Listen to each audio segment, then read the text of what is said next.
Salut la compagnie. Alors avant de commencer cette vidéo, je vous fais une petite aparté quand même.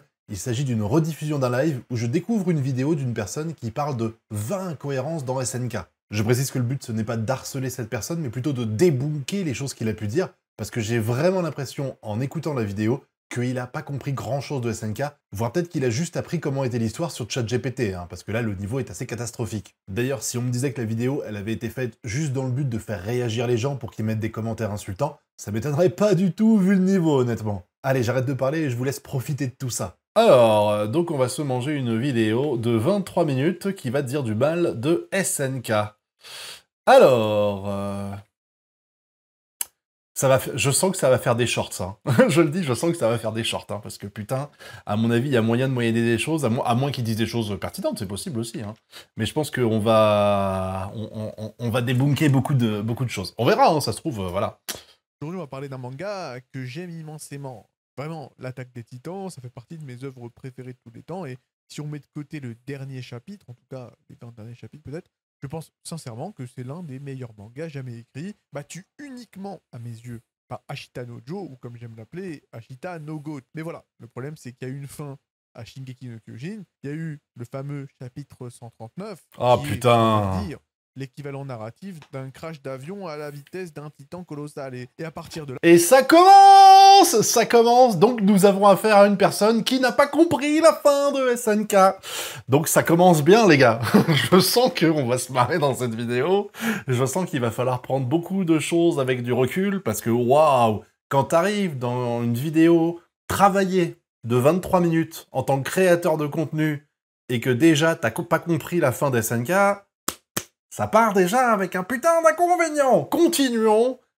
Là, c'est comme si Isayama avait renversé toutes ses notes par terre, En fait, ramassé non. les pages dans le désordre et dit tiens, c'est ça le final. Résultat, des incohérences à l'appel, des paradoxes temporels au kilo, des décisions de personnages sous LSD narratif, et Isayama, le mangaka légendaire de SNK, a littéralement claqué une durite. En tout cas, moi, je sais pas ce qui s'est passé.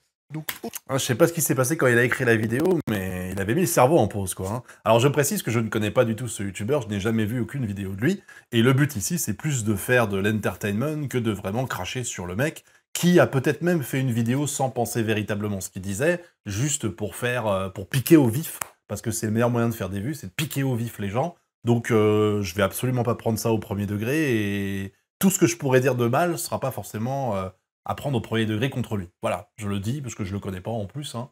Voilà. aujourd'hui, on va se faire plaisir et on va faire le top 40 des pires incohérences de Shingeki no Kyojin. Alors déjà, il y a un premier problème. Top 40 des pires incohérences de Shingeki no Kyojin. La vidéo s'appelle les 20 pires incohérences. Déjà, on commence.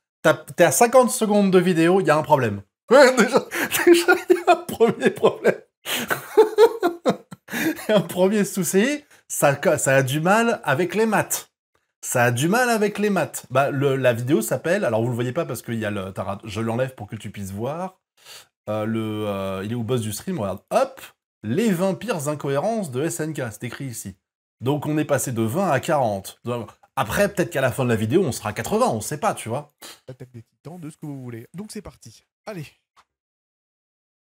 Alors, le temps dans le pass. Cohérent, non, chaotique, absolument. Alors là, voilà, allez, vas-y, c'est parti. Ça va être On va drôle. commencer avec le commencement, ou peut-être pas le commencement, puisque là, évidemment, il s'agira du temps dans le chemin, ou dans les chemins, peu importe comment vous voulez l'appeler, ce qui n'est pas cohérent, ce qui est chaotique, et ce qui n'a aucun sens. Puisque dans les chapitres 120 à 123, on nous montre le chemin, The Path, Ok. comme un purgatoire temporel chelou, où tout est instantané. Eren y parle avec Zeke pendant ce qui semble être des heures, Alors, c'est pas tout est instantané déjà, mais on verra si c'est peut-être moi qui pinaille là. alors qu'en réalité, une seule seconde s'est écoulée au dehors. Cool, c'est logique, ça pose les bases d'un monde parallèle hors du temps. Sauf que dans le chapitre 135, Armin se retrouve capturé dans ce même chemin, et là il précise que le temps continue de s'écouler dans le monde réel, que ses amis se battent et que tout se passe en live. Donc, Bah oui, mais le temps continue de s'écouler, mais c'est comme quand tu es dans le truc du temps, là, dans la... Comment ça s'appelle déjà dans Dragon Ball, là la salle de l'esprit et du temps, le temps s'écoule, mais il s'écoule pas à la même vitesse, donc le temps se fiche pas quand t'es dans la salle de l'esprit et du temps. Un an, c'est un jour dehors, mais il continue de s'écouler. Après, dans l'idée, c'est plus compliqué que ça, on va voir ce là, qu'il il y dit. a un souci. Quand Zeke et Eren papotent, le temps est figé, Mais quand Armin papote avec Zeke, bah, le temps passe normalement. Ça n'a aucun- Alors là, tu commences déjà à savoir que ça va être un casse-couille, lui. Parce que déjà, c'est faux ce qu'il raconte. Donc ça commence très mal. Et puis Zeke, hein, Zeke, je sais pas où est-ce qu'il le sort, Zeke, mais voilà. Mais déjà, ça commence très très très très mal la vidéo, parce que il a pas compris. Déjà, tu commences, t'as pas compris comment marche le chemin. Hein, le chemin, c'est pas le temps, il est pas figé, il est pas arrêté. On est hors du temps, et c'est dit hors du temps. Donc le temps ne passe pas, il passe entre guillemets à aucune vitesse vraiment quoi. C'est pas à l'arrêt non plus. Voilà, c'est Eren dit bien qu'il a vécu du temps de fou dans des années entières. Genre Sig, il dit qu'il a passé des années dans le chemin, alors qu'il s'est écoulé quelques secondes dans le monde réel de la vérité véritable.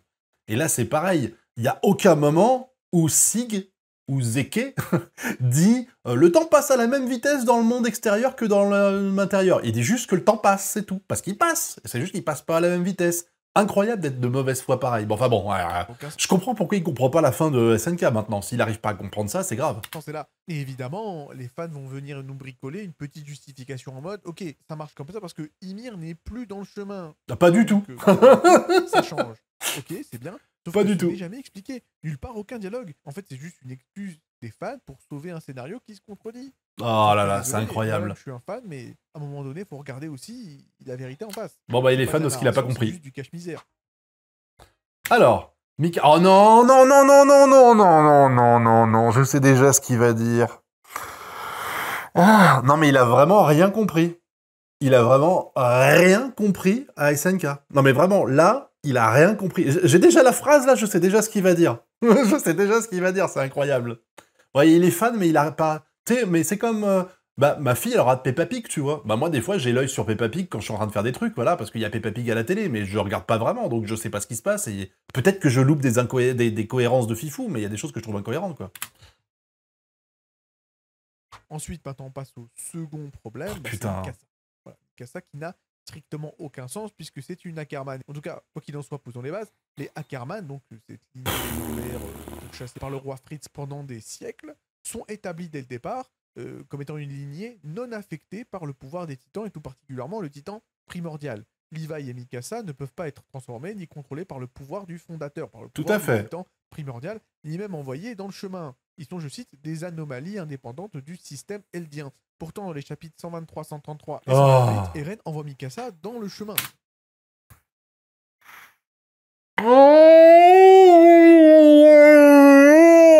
Oh, oh putain, on est qu'à 2 minutes 30.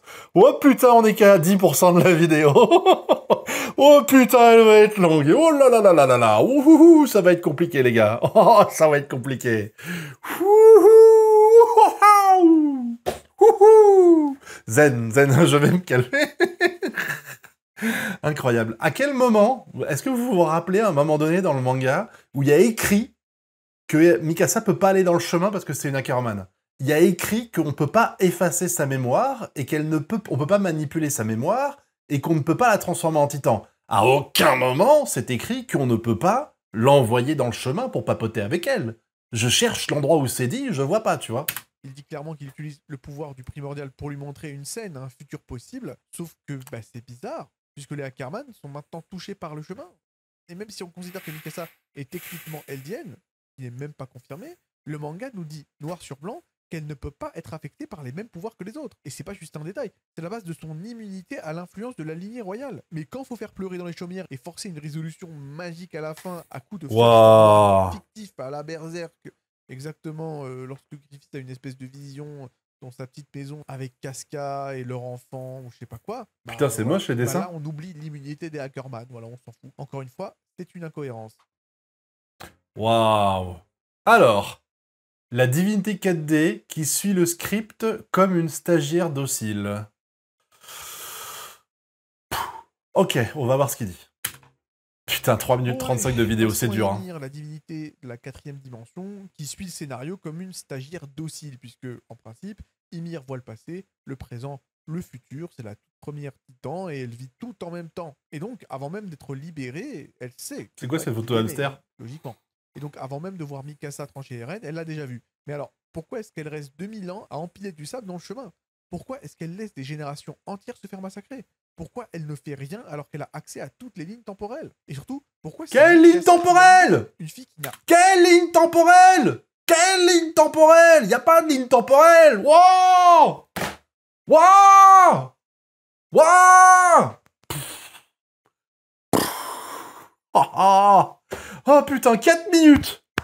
4 minutes là! On est à 4 minutes les gars! Waouh! La ligne temporelle! Waouh! Oh putain, c'est perché, hein! Oh là là là là là là là là là! Non mais il fait des... Je pense que c'est vraiment du troll, hein. J'espère que c'est parce qu'il... Ça peut pas... Tu peux pas aussi mal comprendre le truc, quoi. C'est incroyable, là on en est à 4 minutes, il y a quand même du méga déchet, quoi. Hein. Non, c'est l'entertainment. Et puis en plus, j'en ferai une vidéo, je posterai ça sur YouTube après, tu vois. Aucun lien avec elle, avec la royauté, avec le pouvoir des titans, avec quoi que ce soit. Tu veux me faire croire qu'une entité de la 4e dimension, omnisciente, qui connaît passé, présent, futur, omniprésente, attendait qu'une ado jalouse tue son crush pour faire ah ouais, c'est bon, bah je suis libre les mecs. Narrativement, c'est juste une insulte à tout ce qu'on a appris pendant 130 chapitres dans SNK. Et on se pose la question, pourquoi Ymir a suivi le script alors qu'elle savait déjà que tout allait se passer? C'est écrit, c'est dit par Sig. Sig, il le dit. Et en plus, elle sait pas forcément qu'elle va être libérée, elle y réfléchit pas, elle est dans l'instant T, et elle veut pas. En fait, le truc, c'est que... Bah, je l'explique pour les abrutis qui pourraient y croire, hein, mais le truc, c'est que Ymir, elle est matrixée par son amour pour le roi Fritz. Et quoi qu'il se passe, elle est complètement dans ce délire-là, et elle ne veut pas en sortir. Et c'est le fait que Eren intervient qui va la faire changer. Mais si ça se trouve, Ymir, elle est tellement focus là-dessus qu'elle fait pas forcément gaffe à ce qui se passe après, en plus. Et puis même, elle veut peut-être le voir de ses yeux, tout ça. Pour y croire. Tu sais, la fameuse phrase du « je veux le voir pour le croire ». Voilà. Il sait pas ce que c'est qu'une relation... Enfin, il sait pas ce que c'est que... Non, laisse tomber, c'est... Avec lui, toutes les œuvres qui touchent, c'est pareil. J'ai arrêté de les regarder pour pas être frustré. Oh, mais ça m'occupe, voilà. Quoi nous casser la tête pendant 2000 ans alors qu'elle savait très bien comment ça allait se passer? Donc, à quoi ça sert finalement? Enfin, ça n'a aucun sens. Les morts reviennent, mais on sait pas comment. Allez, 4e incohérence, les morts reviennent, mais on ne sait pas comment. Dans le final, Zeki réunit d'anciens porteurs de titans pour aider à stopper Eren. Ok, très bien. Sauf que certains sont morts depuis 20 ans. Kruger est mort, Grisha Dans le est chemin, mort, Ymir est mort, le Grisha est mort, chemin. mais là, hop, ils reviennent tous. Hein, Le voilà, chemin. en mode Edo Tensei. Peut-être le Et chemin. c'est là où on se pose la question, est-ce que le chemin permet de ramener Bah les oui. morts? Est-ce que Ymir les invoque avec ses pouvoirs? Est-ce que c'est juste des souvenirs? Parce que Ymir, elle est peut-être pas morte, hein? Ymir, elle est pas morte tranchée par une lame? Hein? Comment elle fait pour être dans le chemin, à ton avis? Bah peut-être parce qu'elle est morte, hein? Je dis ça au pif. Peut-être, hein? T'as Ymir sous les yeux pendant une grosse partie de la fin de l'œuvre, et tu sais qu'Ymir, elle est morte, tu l'as vu mourir, et après tu fais « Oh, il y a des morts dans le chemin, c'est pas logique !» Alors que t'es là à parler d'Ymir depuis tout à l'heure. Ça n'a tellement pas de sens. Oh putain. Oh mon dieu. Ah, c'est ouf. Est-ce que les morts peuvent agir physiquement? En fait, rien n'est expliqué. Et le plus fou, c'est que si Ymir peut vraiment ramener des morts pour se battre, alors pourquoi est-ce qu'elle n'a pas ressuscité Erwin, Sacha, Marco ou n'importe qui d'utile? Ah bah c'est sûr que Marco, affronter des titans avec Marco, c'est vachement plus utile que ressusciter Berthold, hein. Je veux dire, t'es en plein milieu d'une guerre, t'es là, tu fais « Oh mon dieu, il y a des titans partout! Vite, invoquons Marco, il va nous aider !» Alors que t'as Berthold sous la main. Ok, d'accord. C'est n'importe quoi. C'est n'importe quoi, franchement. Il y a aucun sens. Il y a aucune logique. Enfin, le mec, il est perdu, quoi. Hein. Le mec, il est perdu, franchement. Ensuite, parlons un peu de Ouais. Grisha, le père d'Eren, et on va se poser la question, pourquoi est-ce que Grisha donne à Eren le pouvoir du titan primordial, du titan originel? Et le manga ne l'explique jamais, puisque un point fondamental dans la fin de SNK, c'est le moment où Grisha transmet le pouvoir du titan originel à Eren. C'est littéralement l'acte fondateur de tout le foutoir narratif de SNK. Mais le pourquoi, lui, bah, il est inexistant. On nous tisse pendant 18 chapitres une révélation, et au final, bah, Grisha a vu l'avenir via le chemin, et s'est dit, ok, j'ai pas trop le choix, alors bon, voilà. Oh, putain, mais c'est incroyable, en fait, d'avoir vraiment... T'en as un niveau où le mec comprend rien à ce qu'il a lu, quoi. Enfin, je veux dire, il faut qu'il continue à lire One Piece et Dragon Ball, quoi, parce que si dès que t'as une œuvre où il y a un tout petit peu, et un tout petit peu, hein, on n'est pas en train de parler d'un truc ultra profond, un tout petit peu de réflexion à avoir, t'es perdu, quoi. Non, je peux pas croire qu'il y croit. Sincèrement, je pense que c'est du troll. Je veux dire... comment le dire sans avoir l'impression de l'insulter? Je pense qu'on peut pas être aussi con que ça. Enfin, je sais pas comment le dire autrement, je veux pas être méchant, tu vois, avec lui, mais c'est pas possible. Enfin, je veux dire, voilà. Ah, mon fils, mais c'est absurde. Grisha, c'est un scientifique, pas un prophète. Il vient de perdre sa femme, il sait que les titans sont monstrueux. Il pourrait donner le pouvoir à n'importe qui d'autre, mais non, il fait ça à son fils de 10 ans qui vient chialer pour un sandwich. Et surtout, il fait ça après avoir vu sa femme se faire bouffer par Dina, version titan. Et il se dit pas une seule seconde, tiens, je vais sauver Carla. Non, il obéit à une espèce de script écrit par une entité temporelle cosmique qu'il vient à peine de découvrir. Et là encore, aucune justification logique. C'est juste, c'était écrit. C'est pas du destin bien construit ou bien écrit, c'est juste de la fatalité paresseuse. Ah, c'est juste incroyable de dire ce genre de conneries. Enfin, je suis à 6 minutes et je suis déjà déprimé, quoi. Vraiment, je suis déjà déprimé. C'est... Il a suivi, en fait, parce qu'on le voit, Eren le manipule. Eren le manipule. C'est tout. Eren le manipule. Enfin, je vois pas ce qu'il y a de compliqué à chercher là-dessus. On le sait, on le voit. On a même le moment où Grisha veut pas le suivre et où il décide finalement de le suivre parce que Eren le manipule en lui parlant de ça, en lui montrant sans doute des images de sa sœur qui s'est fait bouffer par les chiens, etc. Ça se voit. C'est même pas. Tu sais, des fois, tu peux te dire, ouais, il y a de l'interprétation, voire de la surinterprétation. C'est factuel, c'est montré, quoi, qu'il a été manipulé. Ouais, j'ai juste l'impression, en fait, qu'il a pris ChatGPT et qu'il a fait «Trouve-moi 20 incohérences sur SNK» et qu'il a tapé dedans et ChatGPT se fait pas chier. Il cherche sur Internet les gens qui ont mis des incohérences, quitte à ce qu'elles soient hyper connes et qu'elles soient fausses, et il les a retapées, parce que je vois pas, là. Mikasa libère Ymir 2000 ans après la malédiction, brisée par une meuf qui n'a rien à voir. Oh. Allez, vas-y, on va rire, là, je pense.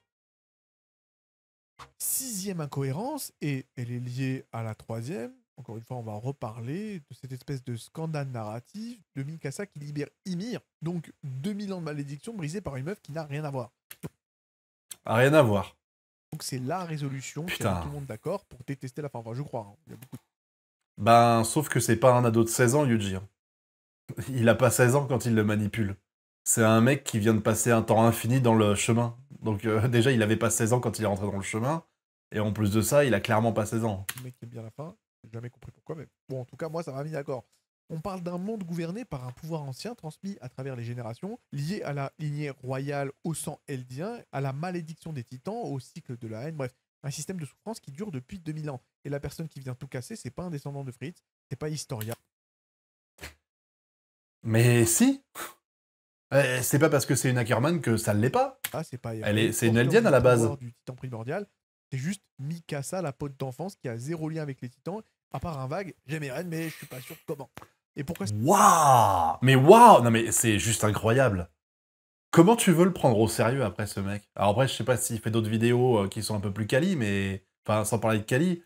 Voilà, Mikasa n'a zéro lien avec les titans. Mikasa est une Ackerman. Les Ackerman, c'est les Eldiens sur lesquels on a fait des expériences pour qu'ils aient des pouvoirs de titans qui n'a pas marché comme prévu sur des Eldiens, mais ça n'a rien à voir avec les Eldiens. Voilà. C'est une Eldienne qui n'a pas de rapport avec les Eldiens. Ok.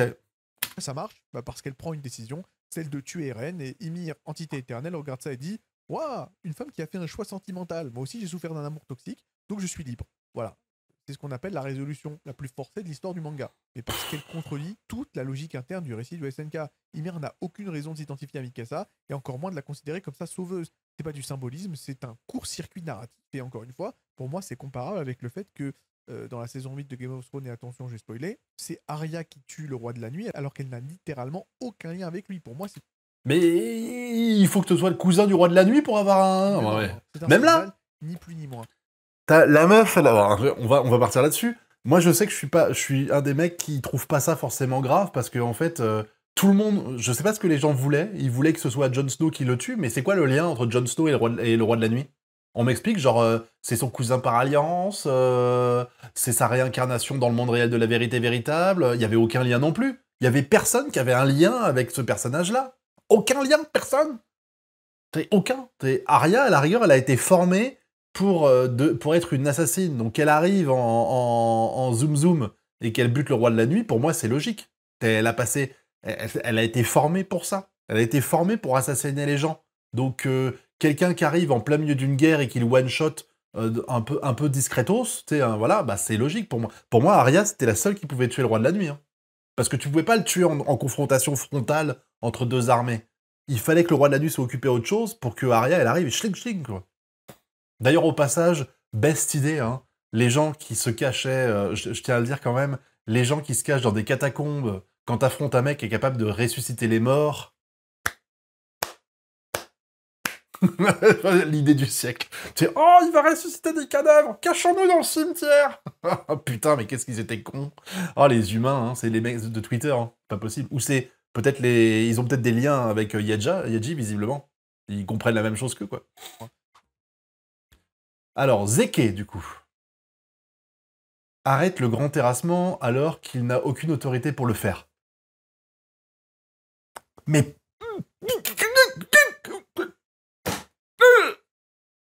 Putain, on n'a pas encore eu une phrase, mais déjà là, je suis... Mon cœur, il tiendra pas. Mon cœur, il tiendra pas la vidéo entière. Mon cœur, il tiendra pas la vidéo entière, sans déconner.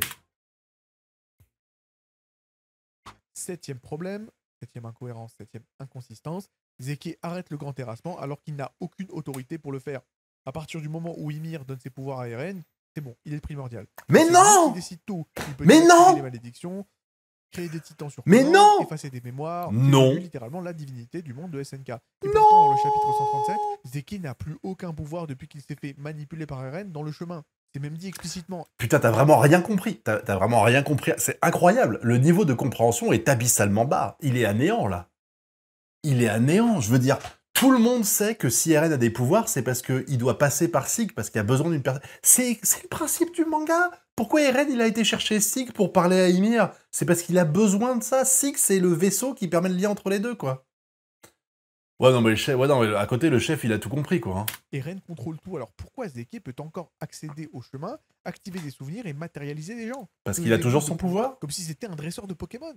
Ça n'a aucun sens. Le seul argument proposé, c'est qu'il a eu une épiphanie en regardant une feuille tomber. C'est même pas une blague. Hein. Et même si c'était Eren qui avait prévu ça... Il n'a pas vu la feuille, pour info. Défendre. Alors on parle d'un niveau de manipulation qui annule totalement la nécessité de ce twist. Dans tous les cas, c'est gratuit et ça n'a rien à faire là. Ouah, c'est incroyable. Je sais plus quoi dire, honnêtement. Falco devient un oiseau géant parce que pourquoi pas. Bon, là, par contre, ça va être compliqué de le contredire. Pour une fois, peut-être. Hein.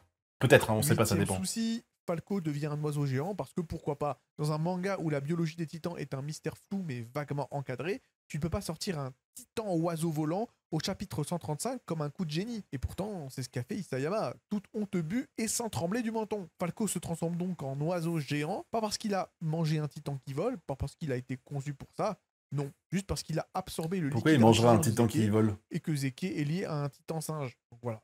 Point d'interrogation. Alors il est pas lié à un titan singe, putain, mais c'est incroyable d'avoir rien compris à l'œuvre.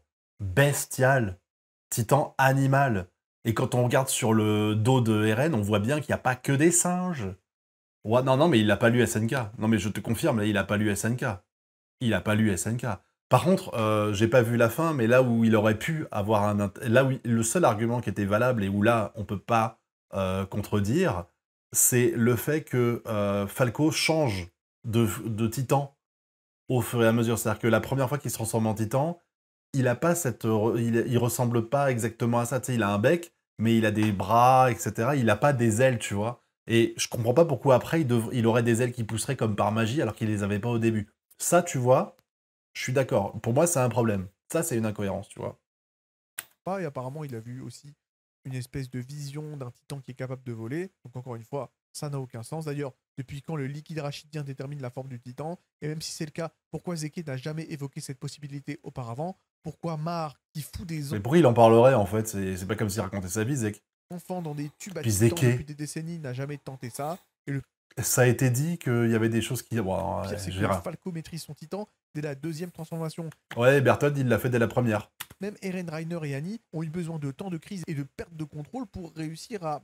Ouais, et Berthold a réussi du premier coup, c'est Reiner qui le dit. Manipuler. Je répète, hein. Sauf que lui sort un looping, embarque tout le monde sur son dos et devient Air Falco Express. C'est pas du développement, c'est une commodité. Ça pue la flemme, désolé Isayama. Oh là là là là. Merci Sky. Là, j'ai déjà peur. Encore un bandeur qui voulait absolument qu'Eren ait trempé son biscuit dans la schneck de Historia, quoi.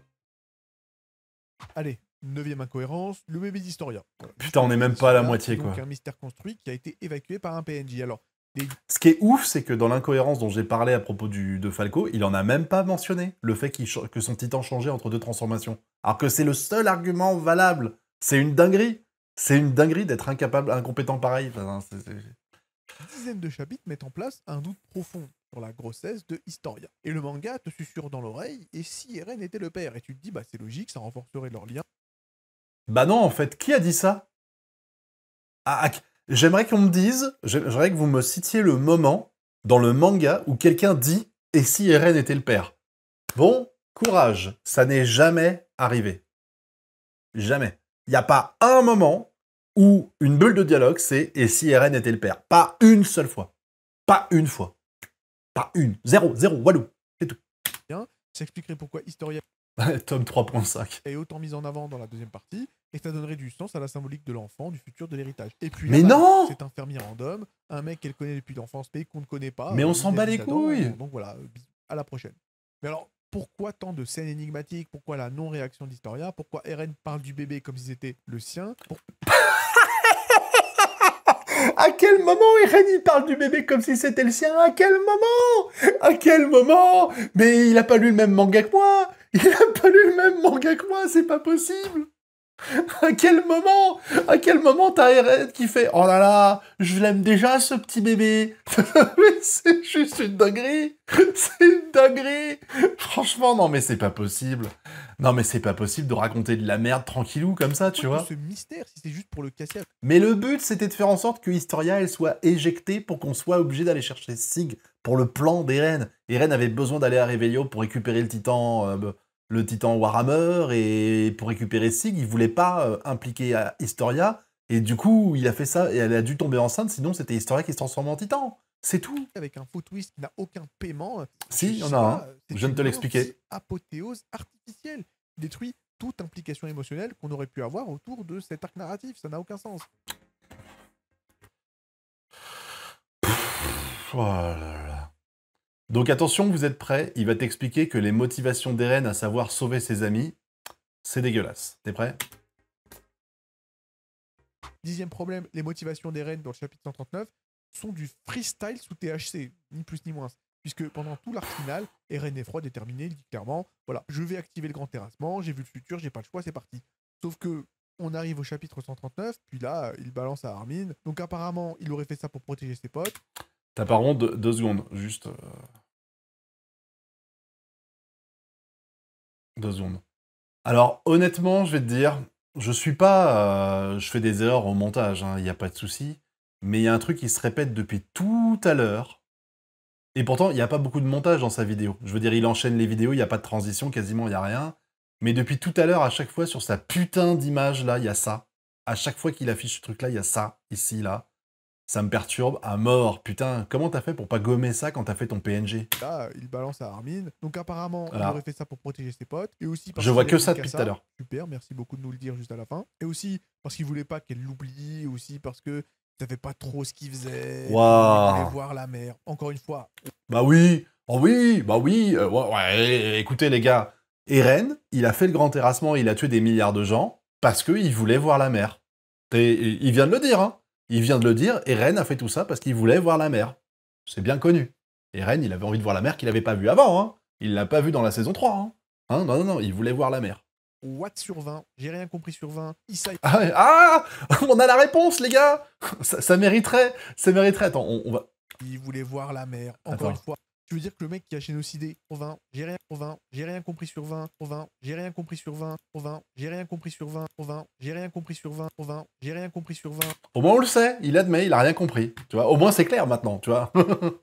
Isayama sur 20, tu veux dire que le mec qui a génocidé 80% de l'humanité voulait juste s'assurer que Mikasa allait un jour visiter sa tombe avec un foulard. Voilà. À quel moment il dit ça? Non mais, mais on en arrive au point où il invente des trucs depuis le début, là. Ah, encore une fois. À quel moment t'as Eren qui dit « Je veux que Mikasa visite ma tombe avec mon écharpe » Non mais dis-moi, j'ai pas lu le même manga que lui, c'est pas possible. Non mais c'est pas possible. Oh là là là là. Bon, au moins, ça marche, hein, sa vidéo, elle fait réagir, hein, mais moi, j'aimerais pas faire réagir les gens tout pour ça en permanence, quoi. Après, c'est un choix, hein, mais...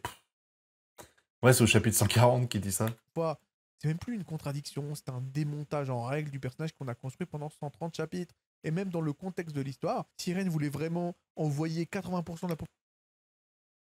Ouais, bah, il veut que Mikasa l'oublie pas, mais il avait pas besoin. Il a pas fait le grand terrassement pour que Mikasa l'oublie pas. Je veux dire, il avait pas besoin de ça pour que Mikasa l'oublie pas.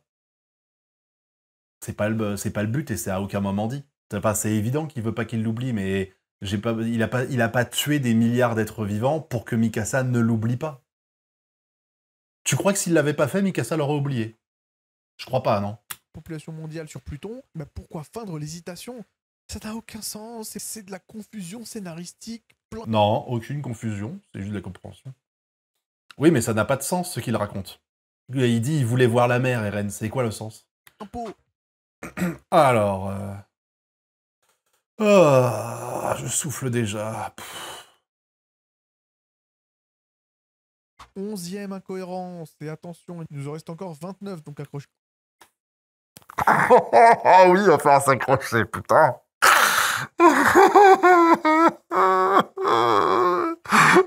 Je te déteste. Qui c'est qui m'a montré... Bannissez le mec qui m'a proposé de regarder cette vidéo. C'est de la torture. Rentre dans la bouche d'un titan colossal, mais on se demande comment, puisque le titan colossal, bah, comme il porte bien son nom, bah, il est colossal. Mais... C'est quoi cet argument de merde? Ah bah il est colossal, donc on peut pas rentrer dans sa bouche. Hein. Apparemment pas si colossal que ça, puisque durant l'arc du retour à Shiganshina, Armin s'accroche à une dent avec son équipement tridimensionnel, et c'est juste assez large pour tenir son poids. Mais dans le final, Mikasa rentre dans la bouche de la même créature. Mais comment Mais les dents sont détruites par la lance foudroyante? Attends. Et elle découpe la tête d'Eren à l'intérieur, puis ressort, comme si elle venait de rentrer dans une grotte. Donc voilà, encore une fois, depuis... Oh putain, mais c'est incroyable. Non mais c'est incroyable. Je comprends pas, c'est pas possible, il a pas compris.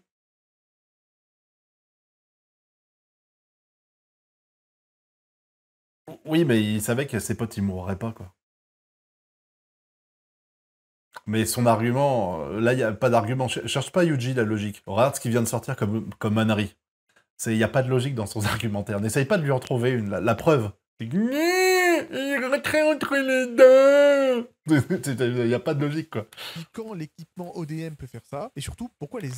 Mais putain, il a vraiment raté le moment où la lance foudroyante, elle pète le truc. Non mais c'est vrai, non mais on déconne pas là. Il a vraiment, je déconnais au début, mais il a vraiment raté le moment où Levi détruit les dents avec la lance foudroyante. Là, on est d'accord. Les échelles de taille changent en fonction de la scène. C'est pas un détail visuel, c'est juste une incohérence de spatialité. Et ça ruine toute immersion. Ça existe, l'incohérence de spatialité?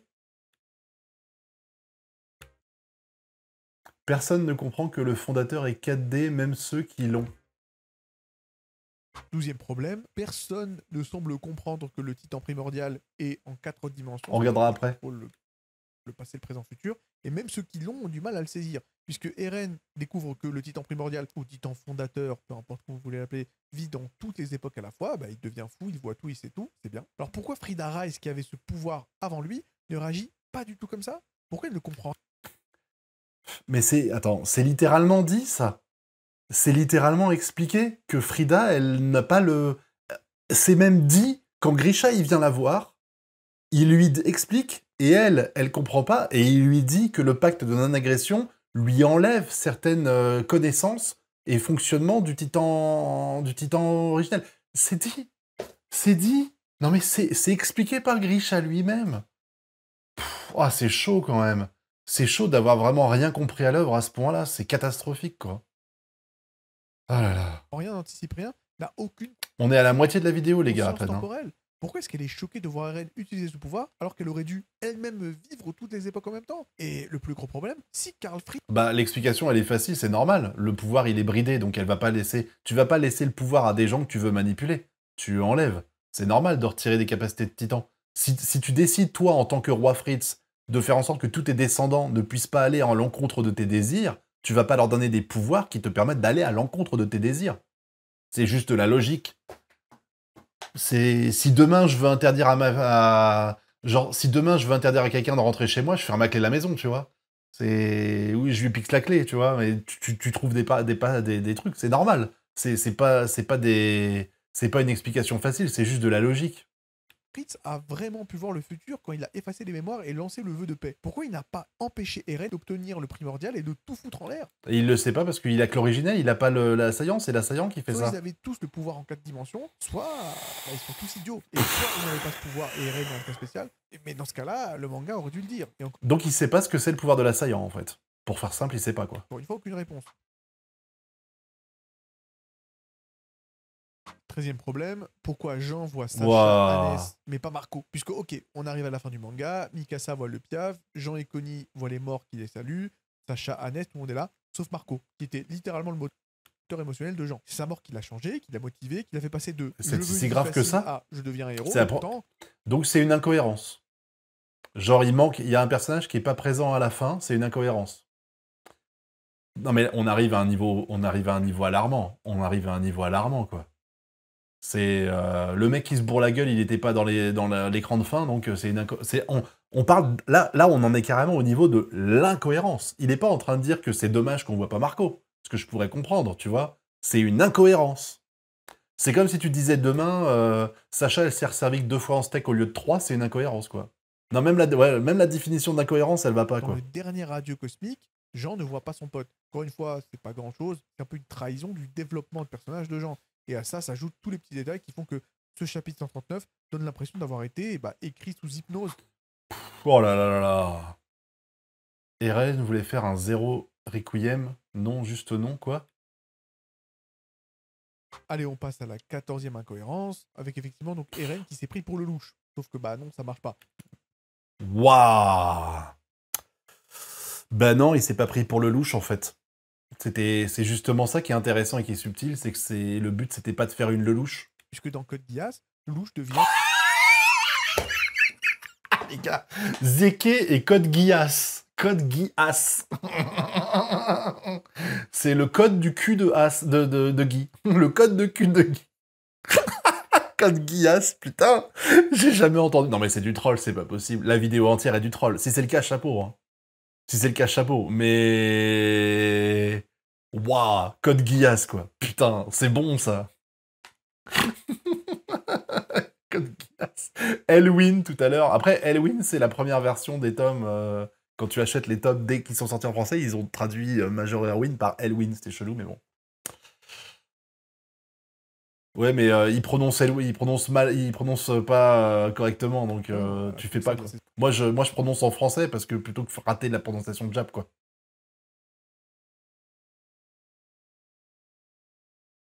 Saison 2, un tyran détesté, et attention je spoil, afin de concentrer la haine du monde sur lui. Puis il se fait publiquement tuer par son meilleur ami Suzaku Kurogi dans une mise en scène un peu artificielle afin d'offrir la paix sur un plateau d'argent au monde entier. Et c'est une incohérence puisque dans SNK, si Eren voulait appliquer la même stratégie, il n'en a jamais posé les bases.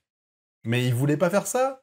En plus, non mais c'est ouf, il dit littéralement ce qu'il veut faire. Il dit, moi je voulais buter tout le monde, mais comme vous m'en empêchiez et que je voulais vous laisser votre libre arbitre, bah je vous ai laissé me tuer. Et du coup, au moins, ça va j'ai tué assez de gens pour que vous puissiez vivre tranquillement d'ici là. Et derrière, vous pourrez être considérés comme des héros parce que vous m'avez arrêté. Mais il a pas dit qu'il faisait ça pour la paix dans le monde. La preuve, la paix, elle se fera jamais faite en plus. Aucune diffusion mondiale de sa mort, il n'y a aucun témoin international, il n'y a aucune mise en scène. Juste Armin qui dit on l'a tué, faites-nous confiance, voilà, source Evian. Et le monde devrait croire on l'a tué, faites-nous confiance, source crois-moi frère. Bah, tu les as vus, non mais sans déconner, tu les as vus combattre, hein, tu les as vus combattre, tu vois le titan d'Eren disparaître, et tu crois que c'est une mise en scène? Sans déconner? Tous les titans qui étaient là et qui étaient sur le point de te détruire, ils ont disparu. Tu crois que c'est quoi qui s'est passé? Il a eu une crise cardiaque, Eren? Et c'est un problème parce que, attends, le monde devrait vraiment croire ça sur parole? De la part de qui? Des Eldiens eux-mêmes? Peuple qui vient à peine de commettre un génocide mondial? Même dans un monde en paix, ce serait absurde. Et dans SNK, c'est juste suicidaire. Ça, c'était une ref au début de SNK, ça. 15e souci, les Eldiens promettent au reste du monde qu'ils peuvent plus se transformer en titans, promis, juré, craché, mais où est la preuve? Encore une fois, après la mort d'Eren. Oui, c'est sûr, Mados. Mais je pense aussi que les vidéos où ils trollent comme ça, c'est fait exprès pour attiser pour énerver les gens. Armin et les autres déclarent, c'est bon, les pouvoirs des titans ont disparu, et ce serait la clé de la réconciliation avec le reste du monde. Sauf que ça n'a aucun sens, puisque personne ne teste quoi que ce soit, il n'y a aucune démonstration scientifique de ce qui vient d'être affirmé. Attends, moi j'aimerais savoir un truc, c'est comment tu démontres scientifiquement que les Asgardiens peuvent plus se transformer en titans? Je veux dire, est-ce qu'il y a une preuve biologique? Est-ce que... Mais non, il n'y a pas de preuve, c'est tout. Si tu les butes, ils crèvent, et puis t'as bien vu que tout le monde est redevenu humain. Je veux dire, qu'est-ce qu'il lui faut de plus au loustic, là? Voilà, je crois que j'ai fait trop refroidir la canette de coca. Ah non, c'est bon. Wouhou! Bah, ça va m'aider à tenir, parce que là, c'est insupportable. Hein. C'est insupportable, hein, quand même. Hein. Cette vidéo-là, c'est vraiment une torture. Hein. En fait, j'ai l'impression d'avoir un condensé de 3 ans de trolls sur les commentaires YouTube qui n'ont pas compris SNK et à qui je dois tout justifier. Mais là, un condensé de 25 minutes de 3 ans de trolling, quoi.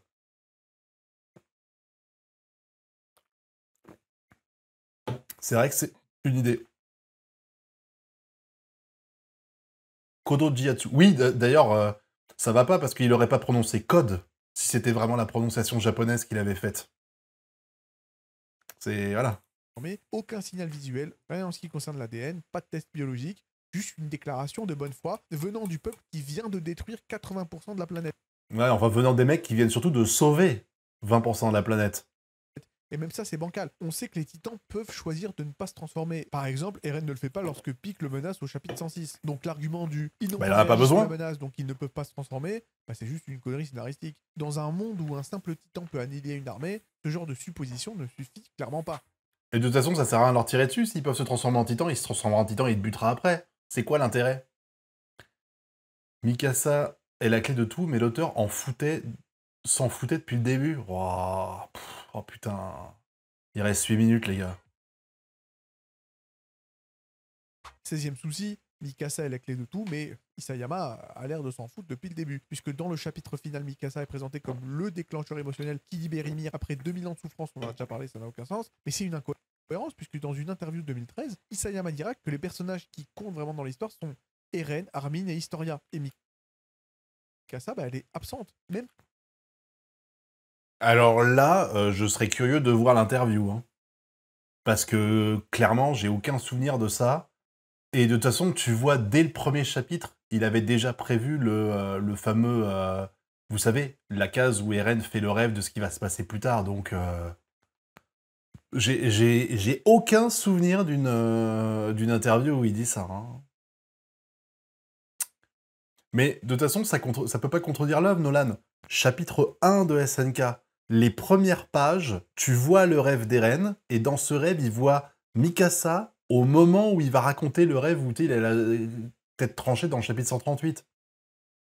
Je veux dire, il avait déjà tout le scénario dès le début, et on le sait, ça a été dit, et ça a été dit par l'éditeur, ça a été dit par lui, que tout a été planifié dès le début. Que quand il a commencé à faire SNK, son éditeur lui a dit « On commencera quand tu auras écrit le scénario ». Donc il a écrit tout le scénario avant. Il y a eu 10 mois d'écriture, les gars. Pas dans les persos secondaires utiles, et ça se voit dans le manga puisqu'elle sert pas à grand chose. Et pourtant, c'est cette fille qui, 10 ans plus tard, devient le centre mystique de tout le dénouement narratif de SNK. Donc non, c'est pas une surprise bien écrite, c'est un ajout de dernière minute pour forcer une fin émotionnelle et relativement heureuse, une fin douce amère, alors que non, quoi. Mikasa a toujours été une présence ultra discrète dans SNK, une sorte de ultra discrète. Genre, ultra discrète. Armin à la rigueur, mais Mikasa ultra discrète. Genre la meuf qui a sauvé Eren à 1000 reprises, ultra discrète. bras droit d'Eren sans évolution propre, jusqu'à ce qu'on décide, comme par magie, que ce sera elle le vecteur de la libération cosmique d'Ymir. Encore non. Une fois, ça n'a aucun sens. Range ton putain de fond, j'en ai marre de voir ça, bordel de merde, j'en ai marre de voir ça, sans déconner. J'en ai déjà assez parlé, mais ouais.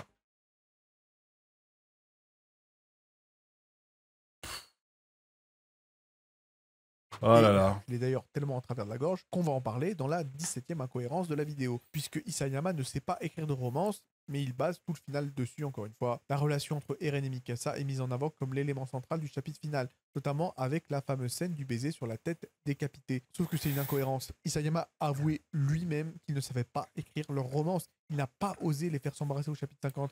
Alors, il a pas dit qu'il savait pas écrire des romances, c'est qu'il avait peur d'écrire une romance. Il avait peur. Il était trop timide pour écrire une romance. Après, il n'est pas forcément très doué pour le faire, mais je vois pas le rapport entre les deux, quoi. Parce qu'il ne savait pas comment développer leur relation après ça. Et il a jamais dit ça non plus. Donc, bah, il esquive le sujet pendant 138 chapitres. Il ne construit rien de tangible entre les deux personnes. Oh là là là là là là là là là là là là là là là là. Si c'était la seule connerie qu'il avait dit de la vidéo, c'est incroyable, quoi. Waouh. Waouh. Waouh. Waouh. Franchement. Genre, le chapitre 130, 128, c'est celui-là? 125 ou 128? Où il demande à Eren ce qu'il représente pour elle. Pour lui, c'est juste parce qu'il veut se faire une petite partie de jeu de vidéo, quoi. 123, merci Amiwar. C'est... Et il balance tout l'impact émotionnel du manga au dernier moment. C'est pas une romance, c'est du bricolage narratif. Et si tu Oh là là là.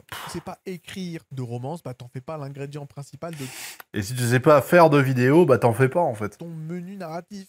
Sinon, tu finis avec une mousse sans goût servie dans un crâne dégueulasse. Le titan qui disparaît selon le besoin du scénario. Allez, incohérence suivante. Et là, on va parler de Bertholdt, hein, le titan qui disparaît Bertholdt. selon le besoin du scénario. Puisque dans le Beruto premier Ruto. chapitre de SNK, Bertholdt attaque effectivement Bertholdt, avec putain, son faut qu'il arrête, hein. colossal. Pourquoi il dit pas Euran au point où on en est? Bertholdt, Euran, Elwyn, Mikasa, hein, Armin. Mur de Shikanshina, il détruit le mur d'ailleurs, et pouf, il disparaît sans laisser la moindre trace. Et donc tous les autres restent comme des cons devant une colonne de fumée. C'est une incohérence puisque dans le chapitre 96, on découvre que le corps du titan ne disparaît pas immédiatement, il se décompose lentement en laissant des os bien visibles. Et dans le chapitre 43, on voit très clairement que les os prennent du temps à se consumer et qu'ils restent visibles même après la disparition du corps. Donc en toute logique, dans le chapitre 1, et même durant la deuxième séquence où Eren Eren cavale un peu sur la main et sur l'épaule de Bertholdt, bah, lorsque Bertholdt redevient un humain, bah, Eren aurait dû voir les ossements de Bertholdt géants en train de Putain, il le fondre. dit 20 Et fois non, Bertholdt Isayama en n'avait plus. juste pas encore décidé de ce détail. Donc résultat, on a une réécriture rétrospective, un retcon qui ruine toute la logique de la continuité de SNK, en tout cas de ce moment-là, et une incohérence directe avec le plan d'Armin dans le chapitre 82, qui repose sur le fait que Bertholdt ne peut pas disparaître instantanément. Et voilà comment la gestion visuelle d'un titan crée une cascade de paradoxes. Donc vous voyez que... Alors là-dessus, je peux pas lui dire, non pour ce détail-là, clairement. Par contre, t'expliquer que ça ruine toute l'œuvre, faut arrêter de se foutre de la gueule du monde, quoi. Je veux dire, il y aurait eu un morceau de titan qui était là en train de fondre en bas du chapitre où Eren affronte Bertholdt et c'était fini, il y avait plus de soucis, quoi. Hein. Je veux dire que ça ruine l'œuvre. Il a réussi, il aura fallu 18 minutes 22 de vidéo, mais il aura trouvé la première incohérence. Ça aura mis du temps, il aura fallu vraiment subir 18 minutes, quoi, mais voilà. Non, mais il a raison, c'est incohérent. Mais dire que ça ruine l'œuvre, oh putain, sérieusement, quoi, ça ruine l'œuvre. T'en es à un point incroyable, quoi. C'est pas juste la fin qui pose problème, même si bon, 80% des problèmes viennent de la fin. Oh putain. Oh là là, en tout cas, 100% de mes problèmes de la journée viennent de cette vidéo. Hein. Allez. Il n'y a pas de programmation Ackerman. Waouh. Alors là, je pense qu'on va rire, préparez-vous. On va revenir avec Mikasa, qui apparemment agit par amour ou par programmation Ackerman. Enfin oui, enfin non, enfin peut-être, enfin on n'en sait rien. Donc, bah si on sait, c'est pas le cas. Eren humilie Mikasa et lui explique que les Ackerman sont liés à un roi qu'il choisissent de protéger. Ils n'agissent pas par amour, mais par conditionnement génétique. Et donc elle agit pour le défendre, lui, Eren, non pas par sentiment, mais parce que son corps a activé une programmation. Et Mikasa est sous le choc. Sauf qu'apparemment c'est pas vrai, puisque dans le chapitre 130, Zeki explique à Armin que non, c'est pas du conditionnement, c'est juste que Mikasa est amoureuse d'Eren. Sauf que du coup, la scène du chapitre 112 est bizarre, puisqu'on se retrouve avec une masterclass de mensonges, de mythomanie, bizarrement et maladroitement contredite, sans qu'aucune des deux versions ne soit officialisée. Si Mikasa était surprise de sa réaction et qu'elle ne contrôlait pas son geste... Mais qu'elle a réagi par instinct. Elle a juste réagi instinctivement. Elle a vu Armin qui était à deux doigts de frapper Eren et elle a voulu protéger Eren. C'est juste de l'instinct. C'est... Donc c'est incohérent. Mais si elle aimait Eren, alors elle aurait pu le défendre volontairement. Et donc ça veut dire que c'est par amour qu'elle agissait. Donc c'est bizarre et c'est même pas un débat narratif intéressant. Parce que le manga lui-même ne tranche jamais entre ces deux questions. Isayama retconne à moitié son propre concept de lien Ackerman par flemme de l'assumer jusqu'au bout. Et comme souvent avec SNK, bah, au lieu de clarifier, on préfère flouter. C'est plus rapide et c'est plus commode. Wow. Prodige spécial ou idiot chanceux? C'est idiot suicidaire. On arrive au Bon, bout, allez, les gars. parlons enfin un peu de RN, qui est apparemment un prodige ou parfois un idiot. À quel moment on le considère comme un prodige? Tout le monde dit que c'est qu'un homme normal qui a eu un pouvoir trop grand pour lui, même lui il le dit. Ça n'a aucun sens. Vraiment, on a l'impression qu'Isayama ne sait pas vraiment où se placer avec le personnage, puisque pendant 138 chapitres, Eren est décrit comme un personnage déterminé, extrémiste, lucide, manipulateur et stratège tout en même temps. Et même lorsqu'il devient une espèce de génocidaire complètement fou, on peut comprendre éventuellement, puisqu'il agit selon une logique du on n'a pas le choix pour sauver son peuple. Une logique qui est compréhensible, mais évidemment totalement impardonnable. C'est ça qui fait que le personnage est intéressant. Sauf que dans le chapitre 139, Eren dit à Armin, bah écoute, je crois que je suis juste un idiot avec des pouvoirs. Donc Bah encore oui. une fois, pardon sur 20. Ça veut dire donc que Isayama arrête con son héros. Mais il a rien connerie du tout depuis le début. On parle. Non. On en arrive à un point où j'ai même plus envie de débattre. Franchement. Dans les dernières pages. C'est complexe. Il nous dit que c'était pas un plan, c'était pas une idéologie, c'était pas un raisonnement, c'est juste Bah un gars si. dépassé par les événements. Et Bah tant oui. pis pour la scène où il manipule Grisha, tant pis pour son plan à plusieurs étapes apparemment ultra vénère de QI à 3 C'est incroyable de lire un manga qui est vraiment une sorte de pamphlet contre le manichéisme et d'être toi-même aussi manichéen, quoi. 000 sauce Aizen Sosuke, et aussi tant pis pour sa gestion parfaite des chemins et du destin. Tout ça devient accidentel, juste un coup de bol scénaristique. On passe de Code Geass à Very Bad Trip, Faut qu'il arrête avec Code Geass, hein. Pourquoi pas Code Geass, au point où t'en es? version Dark Fantasy. Déjà que Code Geass c'est pas un truc de ouf. Donc voilà quoi. Pour vous dire à quel point c'est une chute énorme. Ah, bah ça, moi j'ai l'explication, mais bon, là par contre, c'est de l'interprétation, de ma On part. revient rapidement sur Mikasa avec deux incohérences qui ne font aucun sens. Bon, voilà. Vous avez compris que Mikasa m'a vraiment trigger dans cette fin de SNK. Bon, déjà, le problème, c'est que Mikasa sait que Eren est dans la bouche de son titan géant à la fin, mais on ne sait pas pourquoi, puisque dans le chapitre 138, Mikasa comprend sans aucune explication que le vrai corps d'Eren est dans la bouche du titan colossal, alors que celui-ci fait la taille d'une cathédrale volante de 5 km de long. Voilà, aucun indice narratif permet de nous expliquer comment elle peut deviner ça. Elle nous dit juste, je le sens, alors que pourtant, il n'y a pas de message, pas de lien mental avec Eren et Ouais, c'est pas comme si elle avait été dans le chemin avec Eren et qu'il lui avait montré des choses, hein. pas de réaction des chemins, voilà. Et Mais bon, comme il croit que... Non, c'est le bon endroit, hein, elle a eu raison. Et encore une fois, je l'ai déjà dit, elle utilise son ODM pour entrer dans la bouche fermée du titan, alors que Putain, mais c'est incroyable, ne répète pas la même connerie deux fois! dans tous les autres chapitres, c'est-à-dire 132, 82, la bouche des titans, même colossaux, est trop petite pour qu'un humain. Mais c'est incroyable d'avoir raté ça. Enfin, comment tu fais pour rater le fait que Levi a utilisé une lance foudroyante pour péter les dents?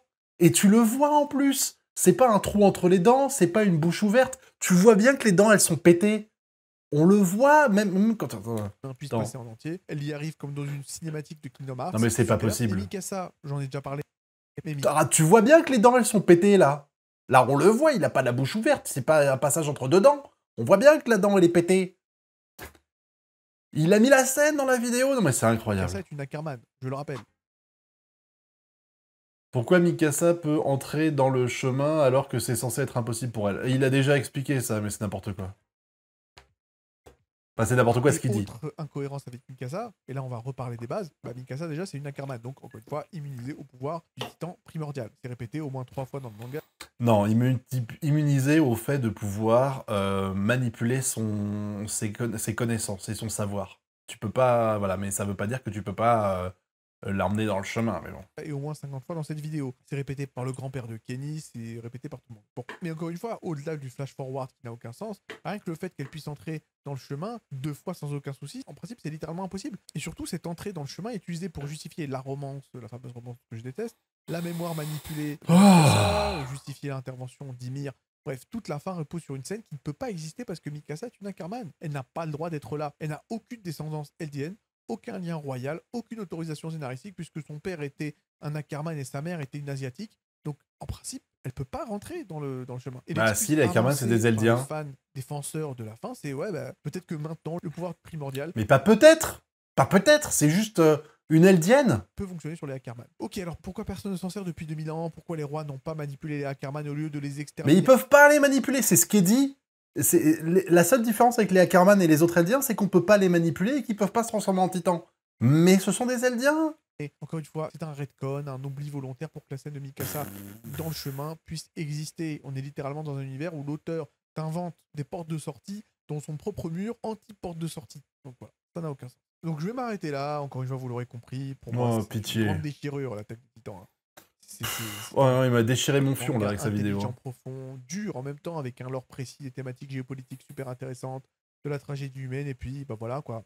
Il y a à la fin, les 20 derniers chapitres, allez, je vais être gentil, les 5 derniers chapitres, où effectivement, t'as l'impression qu'un mec bourré débarque dans la salle d'écriture de Isayama, le déboîte, lui arrache les pages, les remplace avec des photocopies de fanfic écriées. Ouais, ok. C'est bon, stop. Alors déjà...